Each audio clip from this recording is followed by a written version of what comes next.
ज्या घरात देवाचा वास असतो तेव्हा हे संकेत नक्की मिळत असतात.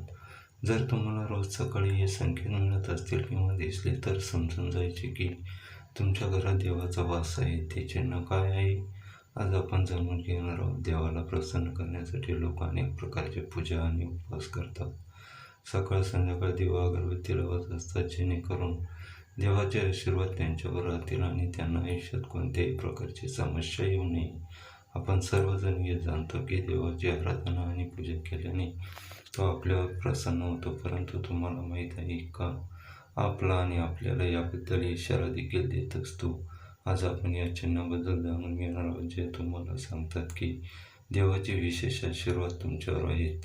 जेव्हा तुम्ही पूजा करता तेव्हा देव तुमच्या घरात वास करतो. मग तो प्रत्यक्ष असो किंवा अप्रत्यक्ष, जेव्हा तो त्याच्या घरात राहतो तेव्हा ते नक्कीच जाणवते की ते वेळा तुम्ही त्यांना पाहण्यास सक्षम देखील असतात. अनेक वेळा असे घडते की देव तुमच्या घरात वास करतो, पण तुमच्या काही चुकांमुळे, तुमच्या काही कर्मामुळे तो परत येतो. कारण त्यावेळी लोकांनी काही चुका करतात. असे अनेक लोक आहेत की ज्याच्या घरात देव राहतो, पण त्यांना स्वतःला त्याची जाणीव नसते आणि ते स्वतः त्यांचा अपमान करून त्यांना परत पाठवतात. म्हणे ते रोज देवाची पूजा करतो, पण तरीही मला देव का दिसत नाही?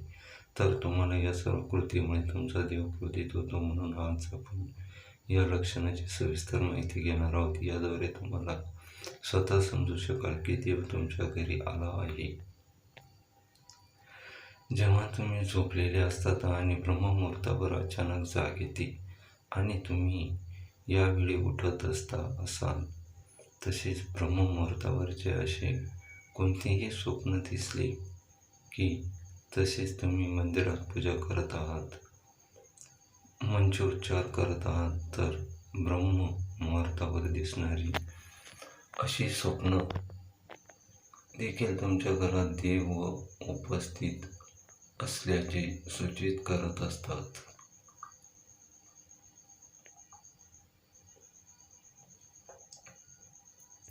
नंबर 2 आहे, जर तुम्हाला ब्रह्ममुहूर्ताच्या वेळी शंख, मंत्राचा आवाज, घंटाचा आवाज किंवा कोणीतरी तुम्हाला राम राम असे कोणतेही नाव ऐकू येत असेल, तर असा आवाज ऐकला तर देव तुमच्या घरात आला आहे असे दर्शवणारे चिन्ह आहे.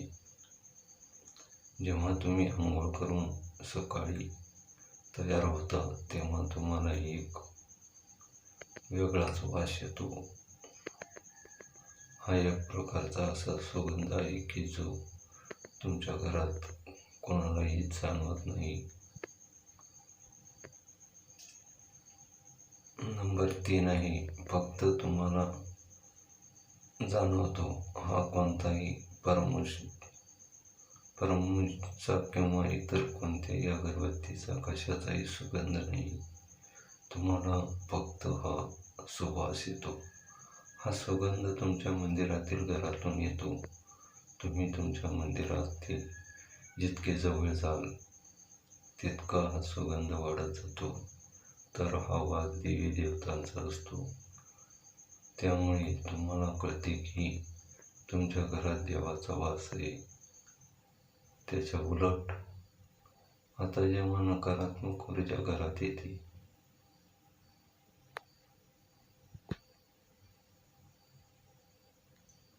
नंबर 4 आहे, तेव्हा तुम्हाला घरातून दुर्गंधही येऊ लागतो. पण जेव्हा देव वास करतो आणि सकारात्मक ऊर्जा प्रवेश करते तेव्हा तुम्हाला सुगंध देऊ लागतो, जो तुमचे हृदय पूर्णपणे मोहित करतो.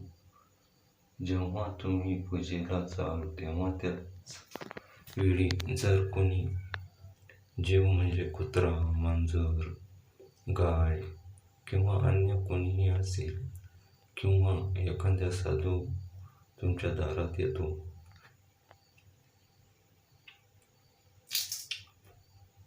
नंबर 5 आहे, आणि आठवड्यातून वारंवार घडत असेल, ते तुमच्या पूजेच्या वेळी येत असतील, तर याचा अर्थ असा होतो की देव तुमच्या घरी दार ठोठावत आहे.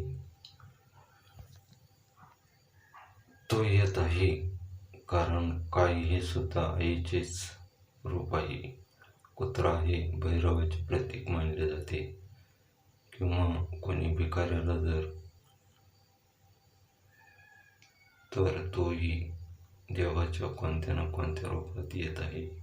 त्यामुळे आपण त्यांना कधीही हाकलून देऊ नये, त्यापेक्षा त्यांना खायला दिले पाहिजे.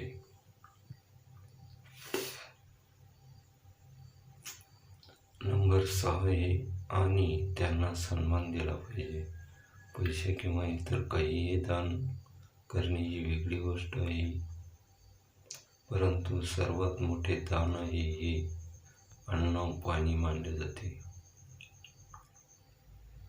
जर तुम्हाला रात्री झोपताना वारंवार स्वप्न पडत असतील आणि तुमच्या स्वप्नात मंदिर, मूर्ती किंवा देवाचे फोटो दिसले असतील, तर याचा अर्थ असा होतो की तुम्हाला देवाचे आशीर्वाद मिळणार आहे. तर मित्रांनो, व्हिडिओ कसा वाटला कमेंटमध्ये नक्की सांगा. व्हिडिओ जर आवडला तर व्हिडिओला लाईक आणि चॅनलला सबस्क्राईब नक्की करा. धन्यवाद.